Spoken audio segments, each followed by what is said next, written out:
Are you a movie buff? Do you love dissecting and analyzing your favorite films? Look no further than the Projection Booth podcast. Join host Mike White and a bevy of guest experts as they explore the history, themes, and legacy of cult classics, obscure gems, and mainstream hits. Join us every week for a unique and engaging look at your favorite movies.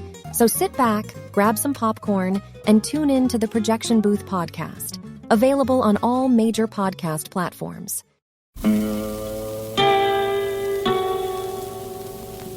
Hello, filthy movie lovers. My name is Gentry Austin. No, I'm Casey Scott. And we're the hosts of the Sin Syndicate, film podcast for something weirdos, anti-Criterion bros, and Joseph Sarno aficionados. Join us semi-weekly as we peer into the adults-only theaters and sticky-floored cinemas of the golden age of sexploitation, when the morals were loose, the laws were murky, and the intercourse was all simulated. Find us now on the Someone's Favorite Productions podcast network.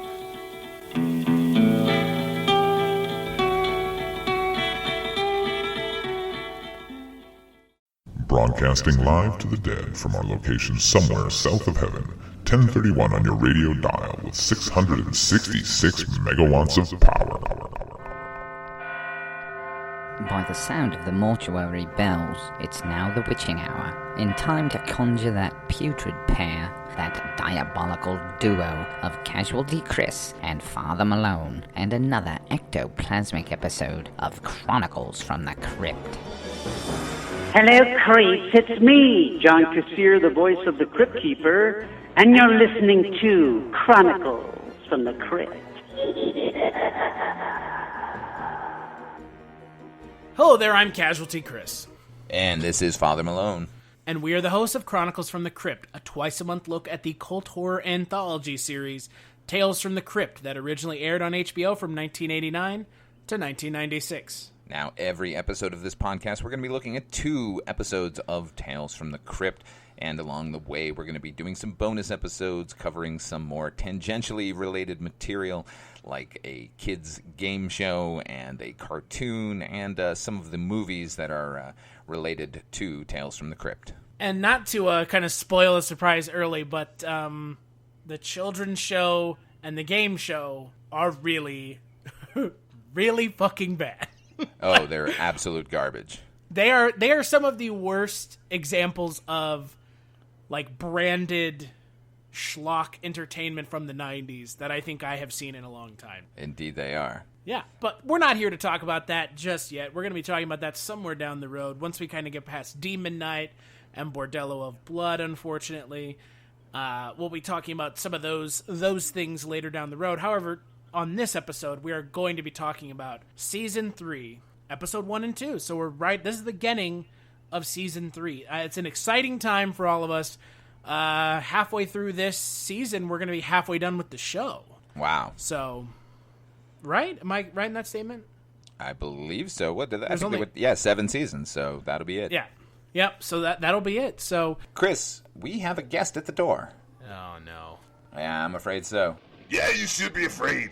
Now let me in. Don't open it. Don't do it. He's come a long way, but don't do it. This is a trick.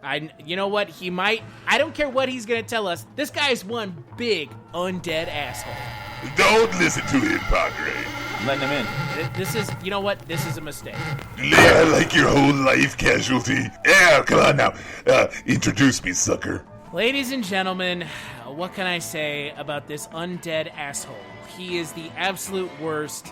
He is the terror from Transylvania, the scourge of the South, a total turd. Total turd. Oh, that is so sweet, Casualty. I'd say welcome, but you are not welcome here, Mr. Mitten. Malone! I got something for you, too. Grab my trunk. It's on the carriage. Your carriage? Malone! That's Irish, right? Yeah, it is. I got a joke! Okay, you will not be telling any racist jokes on this podcast, sir. I am no racist, Casualty Chris.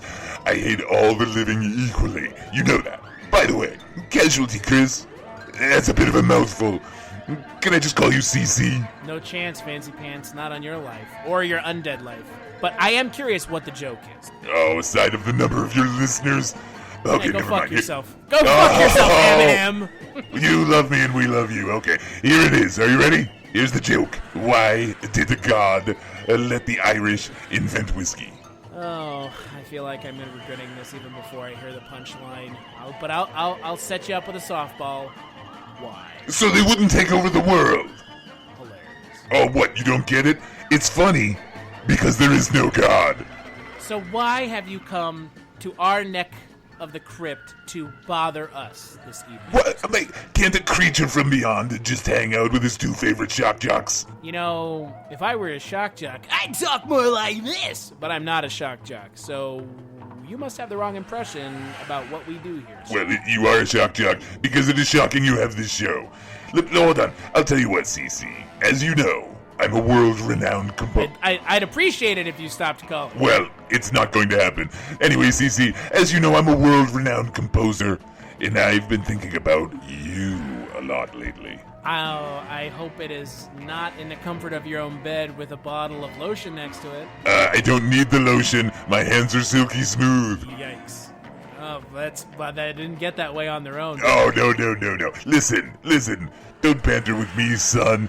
I've come up with a little ditty, and I think it's going to illuminate an aspect of your life. You know, Chris, CC, you know music transcends language. I swear to God, if you call me that again, I'm gonna hang this shit up on you right now. I'm in the room with you, buddy. You know what? If you call me that again, I will forcibly remove you from... Oh, I can't wait to see you try that.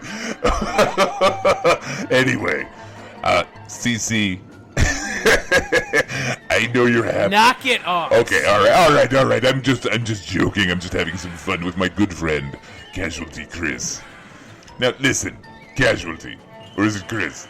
I know you're a happily married man, but I wanted your female listeners to understand what a deeply sensual man you are. Oh, well, this is gonna be good. I can only imagine that there's no way that this could be any worse than it already is. It's going to be fantastic. I have an ode, a little tune I have written. It is about the virility of Mr. Casualty Chris. Are you ready? Here we go. A 1, a 2, a 3.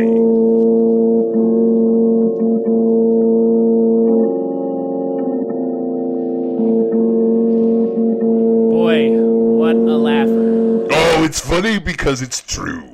You know what? I think it's time we wrap this up, you putrid pest. Oh, but wait! There's more! Malone! What are you, dead Billy Mays all of a sudden? Oh, I'm just funning you, CC. Listen, here, I have a gift for both of you. It's right in there in my trunk. I'm not reaching in there. I'm not even touching it. You know what? You don't have to, friend. It better not be a soggy sock filled with something, because I'm not reaching into that sock to pull out whatever it is. I don't use socks, my friend. Oh God, this I just let it lay wherever it lies. Now listen. Oh my God! You know what? If we look at whatever this is, will you just fucking leave already? Maybe. Yes. Okay. Yes. Listen. I'm not an unreasonable creature, but I did bring a gift for both of you. I scoured the markets of the Mystic East, and I wanted to bring you something, particularly you, Casualty Chris, that will remind you of me every time you look at it. All right, fine. You know what? If we open this, will you leave? Yes. I will go back into the mist of time. Okay, then you know what? Fine. Papa Legba, Mr. Man, Mr. Midnight.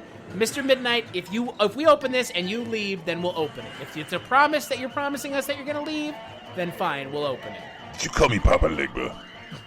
Maybe. That dude owes me money. Oh, well, that's your problem, not mine. Yeah, well, okay. Well, don't confuse us, because I wouldn't confuse you with Malone over there. Now let's get to it, shall we? You ready? Here it is. Fine, go ahead, open your chest, your footlocker, your trunk. Go ahead and open the trunk. Go right for it. Here we go. Oh my God, who let all these bats in here? Ah, quick! Close the door! There's so many bats in this studio! Oh, aren't they sweet? you know the best part of it, fellas? You will never get rid of them. You know what? Out of here. Take it and leave. Get your trunk, get your sock filled with whatever, and get back to wherever the fuck you came from. M.M. All right, listen, I'm gonna go. And look, it'll be hard to hear beneath all of the screeching, but listen close. As I walk out the door, that horrible sound is the sound of your ratings dropping into the 9th level of hell. Farewell, suckers!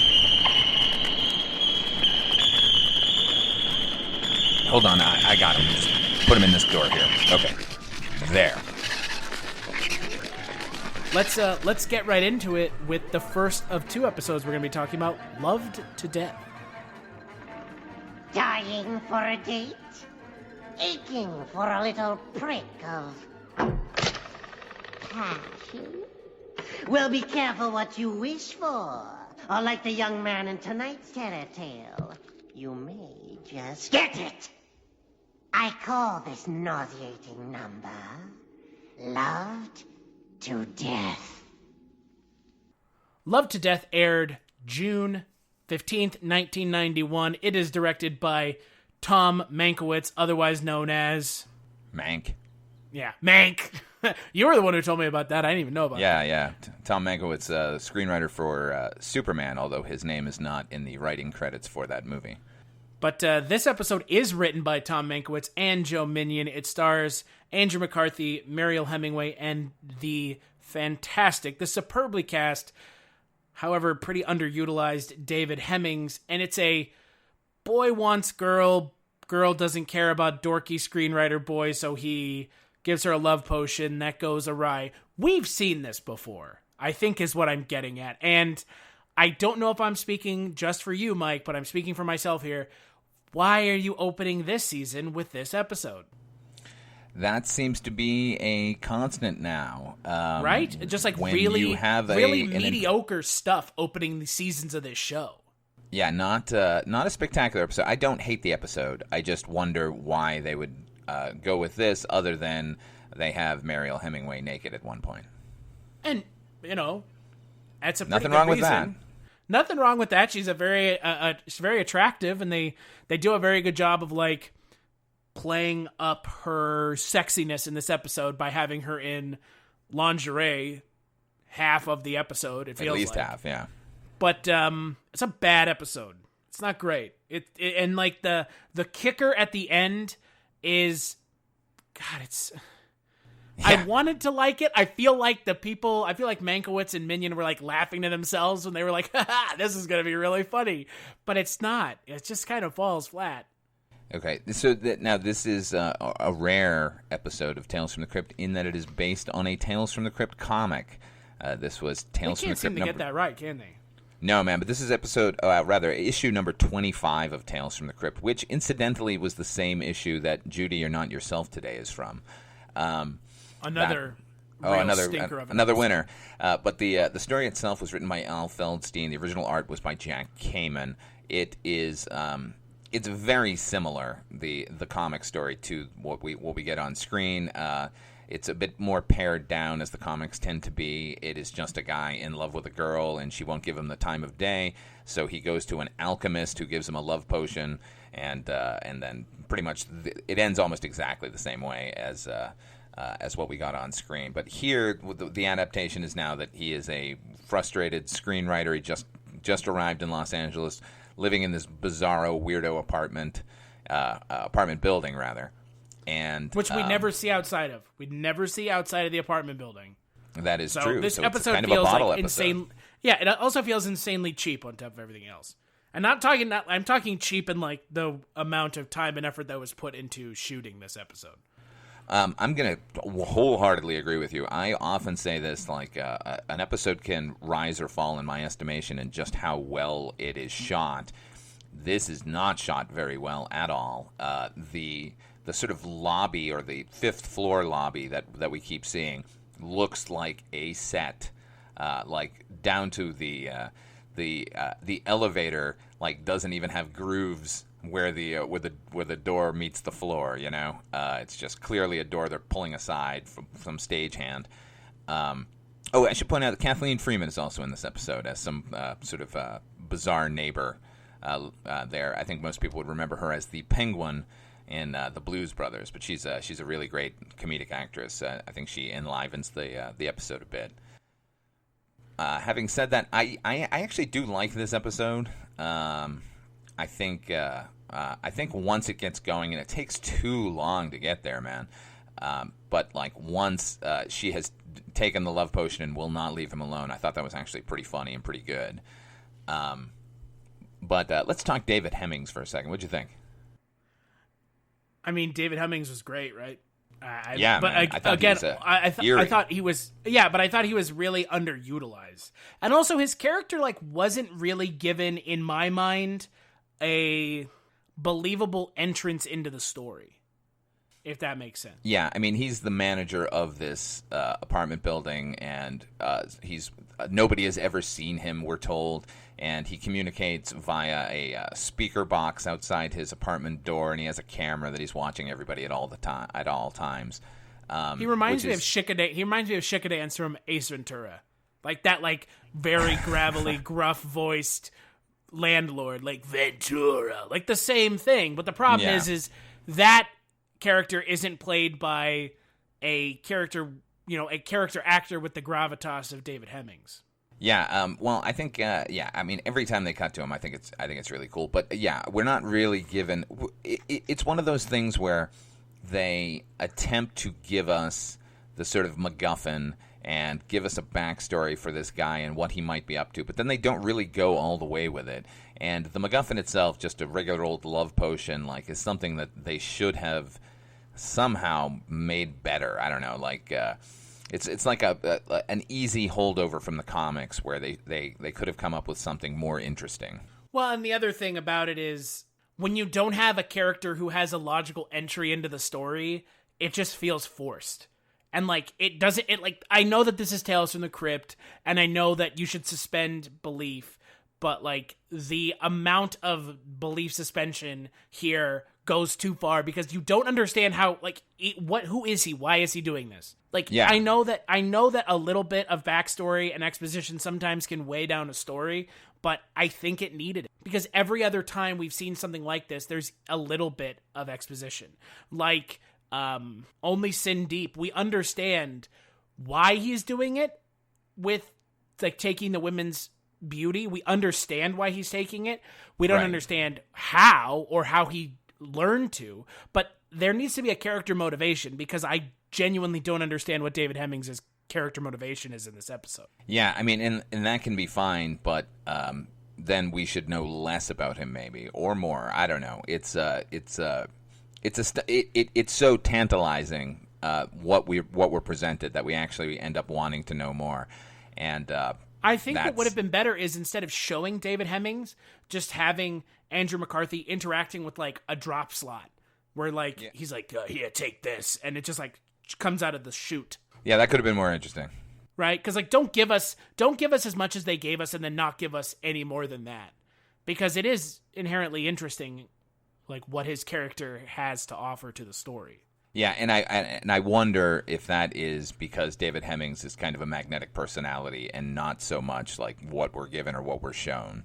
Yeah. I mean, look, it's not a love triangle episode, but it's not far from other things we've seen in that similar vein.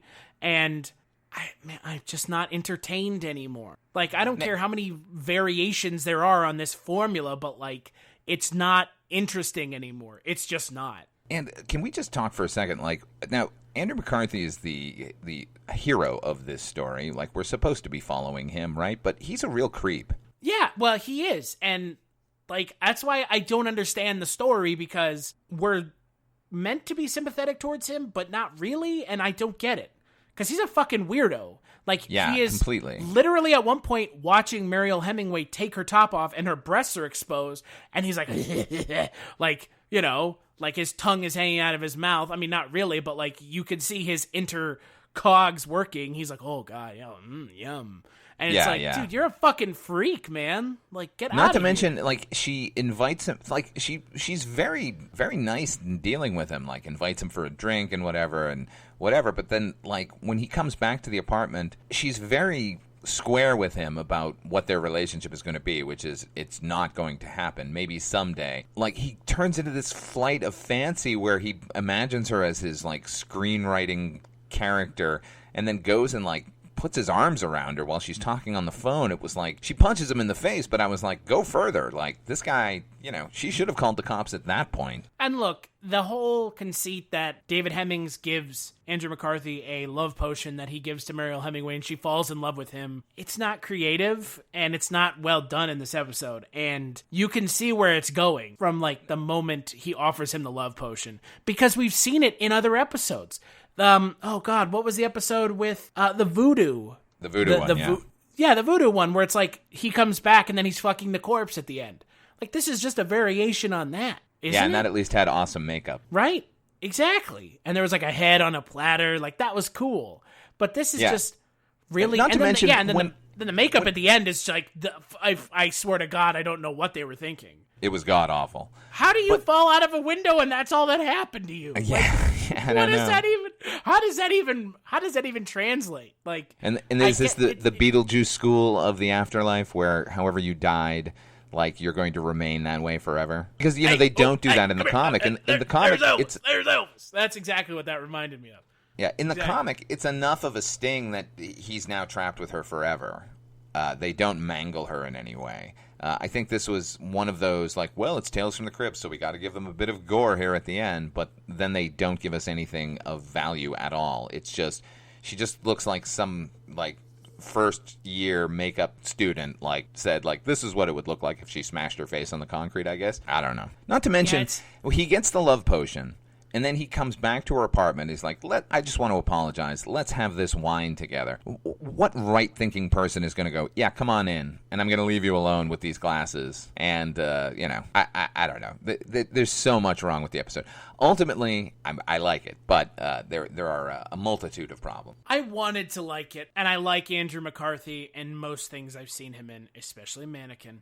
But this episode, I think, is just one of these stupid love triangle relationship episodes too many. And look, it was too many 5 times ago. Now it's just like, I'm really done. And I know that there are more coming. I know that there's like a episode with Hector Elizondo in it this season that is just like the complete drizzling shits. And I'm so not ready for that. But I'm going to tell you something. I honestly forgot that this episode existed. Oh, I remembered it. I remembered it just because, I remember her sort of attacking him in bed. But then, I was 18 years old. So, of course, he's I'm going to remember fucked out, man. Yeah, I'm all fucked out. Well, I'm not fucked out.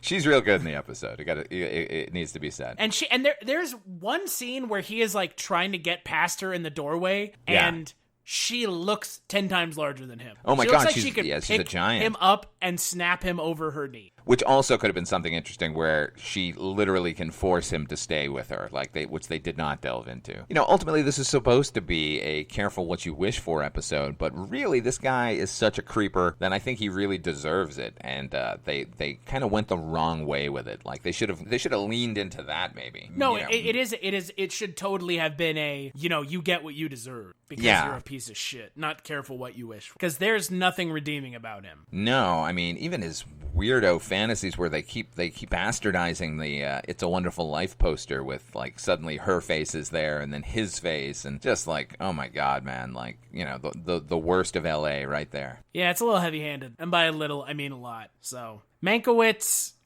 this is not his finest moment. No, I mean, I don't know. You can't take away the man with the golden gun from him, which he wrote. So good screenwriter, not such a great director. And I actually don't think it was him who wrote it. There was another Mankiewicz's name on it, so I'm going to assume that's one of his cousins. No. Yeah, totally not Tom Mankiewicz who wrote this. So, throwing a bone to the family, I guess. I think, though, for me, it is a skip. I'm going to give it a watch. Actually, I think it's. I think the performances are worthwhile. When the love potion finally gets introduced, I think that whole section is really kind of funny. And obviously, I think David Hemmings lends a creep factor that is missing from a lot of the episodes of Tales from the Crypt. So I'll say watch this one. He won't get out. He won't get out. He won't get out of those clothes. Okay, that was good, man. I like that. Yeah, that was pretty good. Oh God. Hey, Chris, Hecuba is signaling. We have a call on line 3. Now, this is pretty exciting. I think we have a Dybbuk calling in. Caller, go ahead. Yeah, hello? Yeah, you're on the air, caller. Can you hear me? Yeah, we hear you. You're Dybbuk? Is that right? Yeah, I'm a Dybbuk. I'm the Dybbuk. What up, homie? No, you're not a Dybbuk. Yeah, I totally am. What makes you say I'm not? Well, I would have to go with that voice. Yeah, your voice, for one thing. What's wrong with my voice? You want it more like this? I am the infernal demon from hell known as the Dybbuk. Yeah, that's a little bit closer what I was expecting. Yes, that's exactly what it should be. Well, it's not. I talk like this. Deal with it. Ugh, okay. What can we do for you, Dybbuk? Well, I got a request, and I want to dedicate it to my shorty, the Casilum. Can you play Lionel Richie's Penny Lover? We don't play records, Dybbuk. I guess the real question I have right now is why does the Dybbuk want to hear Lionel Richie to begin with? He's the shit. All the night creatures dig on Lionel. Well, we don't do that. Well, who the hell am I calling? What do you guys do? We're a review show. We review episodes of Tales from the Crypt. A sitcom from the 90s? If you think it's a sitcom, sure, but last time I checked, it's not. Then why is it so hilarious? Is it? I think so. Okay, no requests. Gotcha. Am I the 13th caller at least? Did I win those Blue Oyster Cult tickets? Are all Dybbuks as confused as you are? Because we don't give away tickets, we don't play records, we just review Tales from the Crypt. Boring. Later to you losers. Hit line number 2. All right. Who are we talking to? Hello, yes. First-time caller, long-time listener. Do you have some thoughts on tonight's episodes, caller? Not tonight's, no. I have some thoughts on the series as a whole. Oh boy, this should be good. Yes. Well, I think overall, the show would have a marked improvement if it had more episodes about vampires. I'm just gonna go out on a limb here and assume you're a vampire. Well, that is correct. Shocked. Absolutely shocked. You might even say that I have a stake driven through my chest. I'm so surprised. Oh, no, don't sass me, Casualty Chris. I'll make your nickname a reality. That's uncalled for, caller. Ah, do not tell me how to behave, Malone. Priests, do not frighten me. Oh, Jesus Christ. Okay. So more vampires on the show. Is that it? No, that is not it. I would also enjoy more love triangles. Oh yeah, because that's what we need. There haven't been enough of those already. Are you an immortal vampire as well? I'm assuming that's the assumption here if you're a vampire. That is correct. How old would you say you are? Well, I can't say for sure, but I was born in the foothills of the Carpathians 400 years ago. But you're not the vampire, you're a vampire. You're not name-redacted vampire. You're not Dracula, right? No, I'm not Dracula. It's a fairy tale. I am real and much more powerful. Okay, so what kind of a vampire are you particularly? I mean, there's lots out there. Would we have heard of you? Well, I have assumed many personas through the centuries, but all quake in fear when they hear my name whispered on the midnight winds. I am the Devil's Son, the Night Walker. I am the Crucifer of Blood. I am Kevin. Yeah, so... What, are you not terrified? Am I supposed to be? Well, yes, of course. This is Kevin calling you. Mm-hmm. Sure. Okay, caller. Is there anything else? Because we kind of got to get back to the show here. Well, actually, yes. Can I make a request? I swear to God, if it's a Lionel Richie song, I'm gonna hang up. No. Yes. This is ridiculous. How many times have we had this conversation with him? Too many. Hey, Hecuba? You know what? Don't wave me off with those weirdo claws of yours. Get in here. I don't care if you want to be on the air now. Get on the mic, please. Ladies and gentlemen, Hecuba is our engineer. And a damn good one. No question. But you can tell the listeners how many times we've gone over the protocol for the callers. Yeah, man, I've lost count too. What is the protocol? Uh-huh. Yep. Right, and then what? What do you mean you don't know? Find out their name. Got that? Find out where they're calling from first. What kind of creature they are, but then you have to find out what the hell they're calling about. You are on thin ice, Hecuba. Do you know that? Chris, he's a Yeti. I don't think thin ice is much of a threat to him. No, we will not turn up the AC. Get back on the board. Unbelievable. All right, let's just move on. Let's just keep going. Oh my God. Okay. This is a call that I've been hoping we would get for a long, long time. Not only is it a ghost, but it's actually ghost royalty in a way. Hecuba, this had better not be a joke. Yes, caller?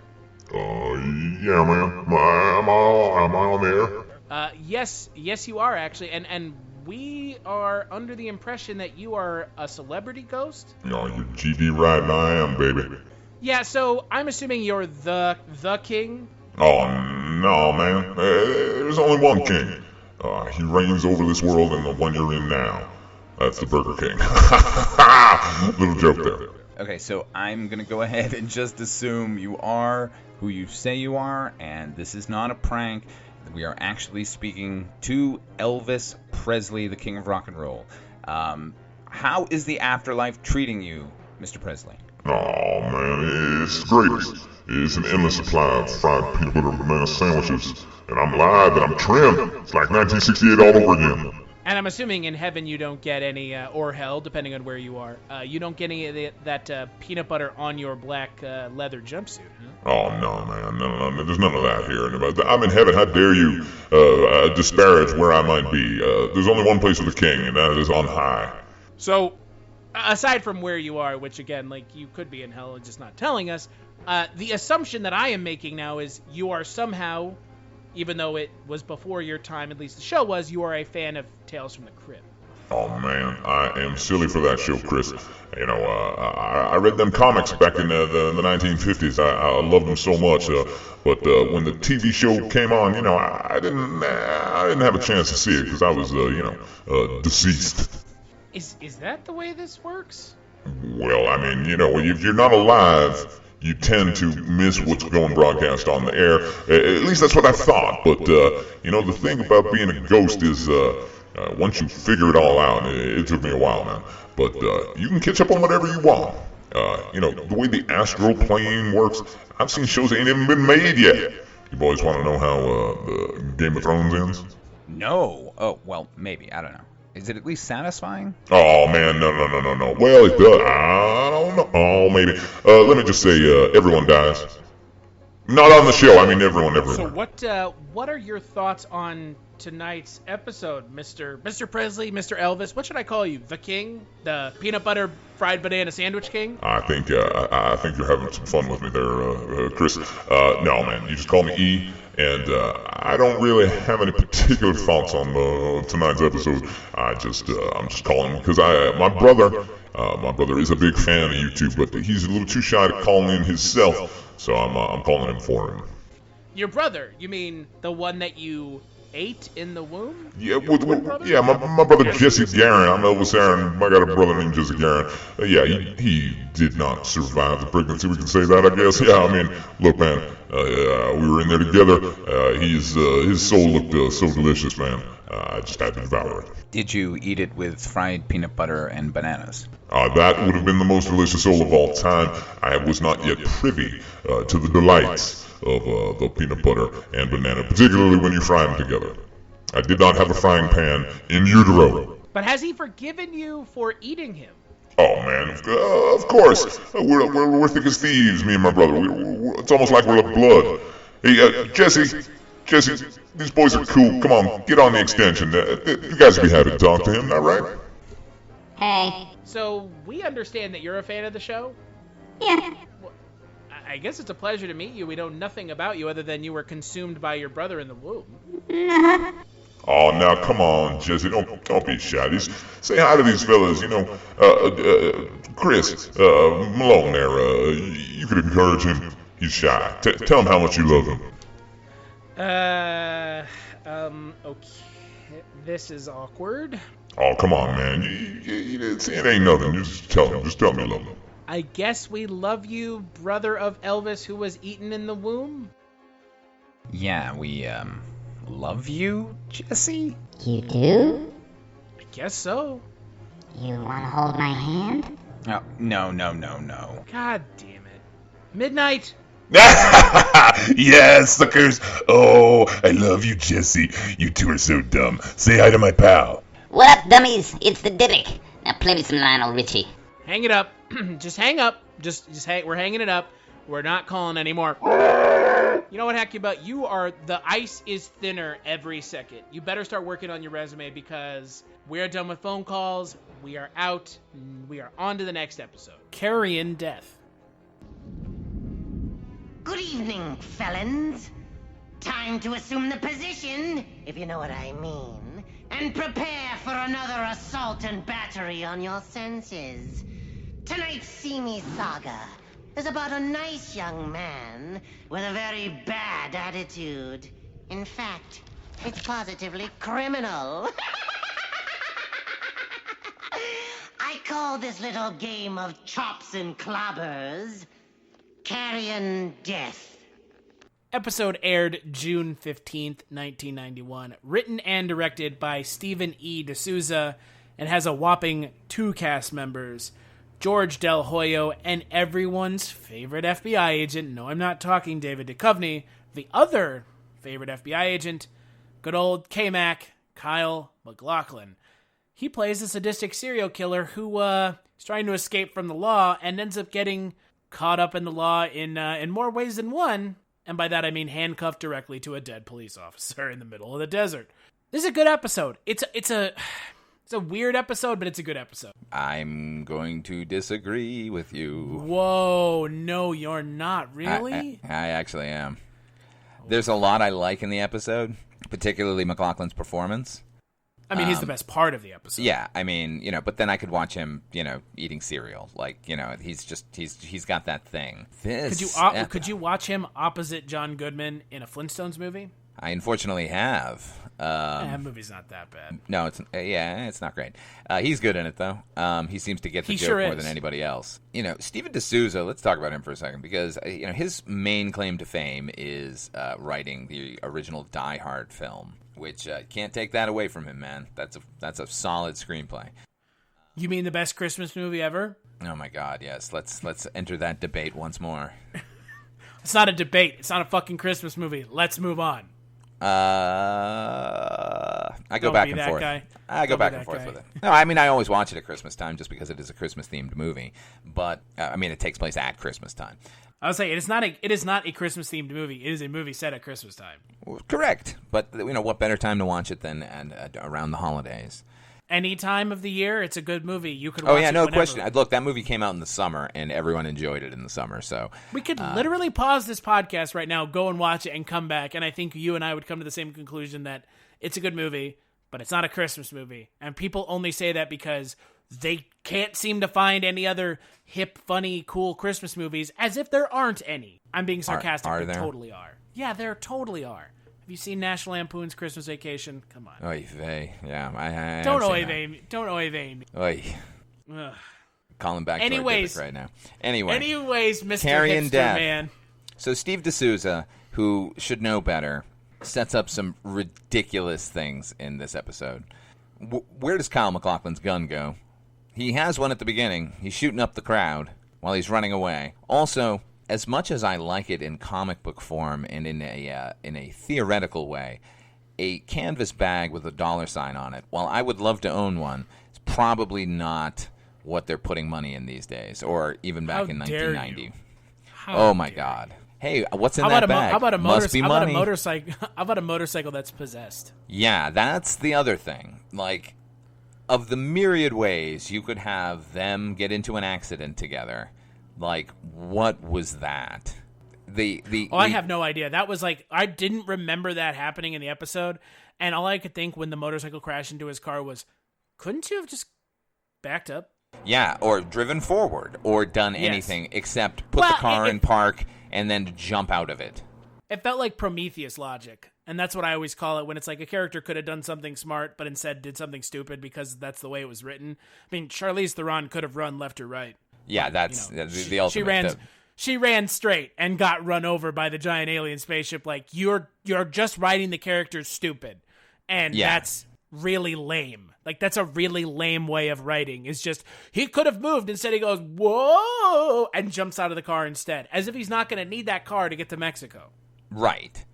Or, I don't know. That's a really dumb moment. And then, look, okay, so magical motorcycle continues on its path straight ahead, crashes into it. Everything explodes. But then he's able to go get everything out of it. That was a little, and again, where's your gun, dude? You're going to need that gun, because clearly this is a Tales from the Crypt episode. But he doesn't know he's in an episode of Tales from the Crypt. Yeah, he does. Yeah, he pretty much does. Yeah, pretty much. All of a sudden, a bird's following him, and then a cop is chained to his hand. Yeah, so, you know what? Actually, let's talk about the end of the episode where he actually cuts his own wrist. Yeah, that's another one, man. God. Where... Jesus. You're making me hate this episode, you fuck. I mean... You're making me hate this episode. Like, this is not good, but you're right. I think there's a lot of problems with this episode, and I'm not sure Kyle MacLachlan can actually salvage this episode. He doesn't, because it's bad. Yeah, not only does... Okay, first of all, not only does he, at the end... accidentally nearly chop his own hand off instead of the cop's hand, because, we all make that mistake from time to time. As soon as... Because handcuffs have a short chain, sir. That's why. Yeah, okay. I assumed he was trying to chop the cop's hand off, which, by the way, he should have been doing from the beginning. If I was in the desert trying to get to Mexico, and it was just a couple miles away, and I had a corpse attached to me via handcuffs, and there's plenty of rocks around, I'm going to smash the fuck out of this cop's hand until it slips right through that handcuff. It works as a comic book. Oh, yeah, okay. Let me just mention briefly, this is not a Tales from the Crypt. Break the cop's thumb? Yeah, you could break every bone in that hand until it's mush, and then just slide it right off. It's so stupid. This is not a Tales from the Crypt episode or issue, by the way. This is a Shock Suspense Stories, as it should be. Shock Suspense Stories number 9, written by Al Feldstein and penciled and inked by Reed Crandall, who is the lesser artist at EC Comics. And it is almost exactly the same. It's actually a little bit better in a way, because it's a flock of vultures. Now, clearly, I don't know how they trained this vulture, but that was a good bird, man. Like, he was might be the best performance in it, except for Jesus Christ. Now, I don't know that he did this, but I'm going to guess the bird's vocalizations were done by a voice actor named Frank Welker, who, if you see any bird in any movie in the past 30 years squawking in any way, it's probably Frank Welker doing it. And it's so clear to me that it is a guy in a booth going squawk, every time they need it, that it really pulled me out every time. Like, why does it have to say anything? The bird's presence alone is frightening without it having to menace him in a vocalized way. I don't know. That just bugged the shit out of me while I was watching the episode. I mean, I would assume it was Frank Welker, right? Yeah, I mean, it's got to be Frank Welker. He's the voice of Dr. Claw, any number of hundreds of voiceover characters. Fred from Scooby-Doo? Yes, absolutely right, he is. I mean, look, much love to Frank Welker. I'm not bagging on him. It's just like he went to the same bird well for this particular performance, and like I've heard it 1,000 times, and I was just like, oh my God, really? They couldn't just find some wild footage or sound of what a vulture sounds like. They needed to bring in a guy to do it. Defend the episode if you can. Well, I came into this thinking I was going to have a lot to say about the episode in a positive, but other than K-Mac having his shirt off and walking around showing off his hot bod, I'm not sure that there is much. And on top of everything else, and this is just a nitpick, and forgive me in advance, fans of the show, because I am you, and I am a fan of the show as much as you are. Showing how the episode ends in the title credit card is really dumb. Yeah, that was awful. Now, look, if you're coming into it for the first time, maybe you'll forget, but this was not my first time. So once the image of the comic book came up of the vulture pulling out his eyeball, I'm just like, oh yeah, that's how this one ends. And then I'm just waiting for it. And you know what? Even if it was my first time watching it, you throw an image like that up, you're just waiting for that to happen. So, I don't know what they were thinking. The original, in the issue of Shock Suspense Stories, this was the cover as well, Carrion Death.